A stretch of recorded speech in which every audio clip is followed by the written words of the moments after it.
The stage lights flickered on, revealing a boy no older than 14. His clothes were simple, his shoes slightly worn, and his hands trembled as he clutched the microphone. The audience shifted in their seats, whispering and wondering if this poor Filipino boy could really stand on such a big stage. The judges leaned forward, skeptical yet curious. Nobody expected what was about to happen. The boy took a deep breath, closing his eyes as if searching for courage within himself. He thought of his mother back home, working endless hours just to put food on the table. He remembered the times he sang to his younger siblings at night when they were hungry, using music to make them forget their struggles, even for a moment. Singing was never just a hobby for him, it was survival, a way to bring hope into a life that often felt hopeless. When the first chords of Hotel California played, his voice floated into the air, raw, soulful, and filled with emotion far beyond his years. The room grew silent. The whispers stopped. Even the judges who had been prepared to dismiss him suddenly froze, their eyes fixed on the boy. Every note carried the weight of his story, poverty, dreams, love for his family, and a determination not to be forgotten. But his journey to that stage was anything but easy. Growing up, the boy faced constant challenges. His family lived in a small house with leaking roofs, where rain often poured through at night. There were days when they had little to eat, and many nights when he went to bed hungry.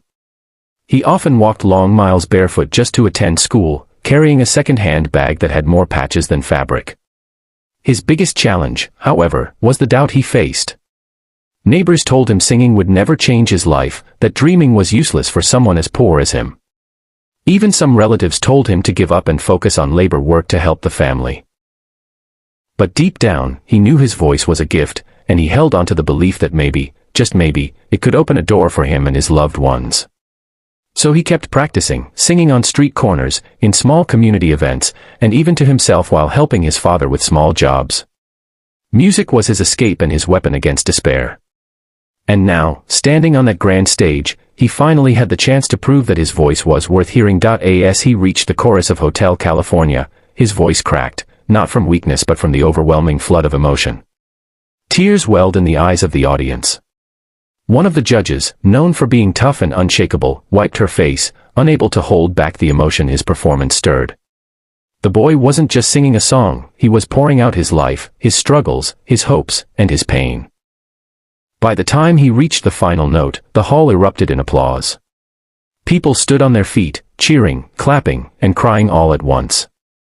The judges looked at one another, stunned by the purity of what they had just witnessed. One judge leaned forward, voice trembling, and said, "You reminded us why we love music. Because music tells a story, and your story touched every single one of us." And then it happened, the golden buzzer was slammed. Golden confetti rained down from above, falling like blessings onto the boy who had once thought he would never be seen. He dropped to his knees, covering his face as tears of joy streamed down. For the first time in his life, he felt seen, heard, and valued. Behind the stage, his mother wept uncontrollably, whispering prayers of gratitude. She had sacrificed so much for this moment, and seeing her son's dream come alive was the greatest reward she could ever receive. The boy's story spread across the world, touching millions who saw themselves in his struggle. He showed that no matter how poor, no matter how many obstacles, the power of a dream combined with courage can change everything. The performance ended, but the message remained: never underestimate the strength hidden inside those who come from the hardest places. Sometimes, the ones with the least are the ones who give the most to the world. And so, the poor Filipino boy who once sang to ease his family's hunger now sang to inspire millions, proving that hope, when carried in the heart and shared through the voice, can move even the coldest of hearts to tears.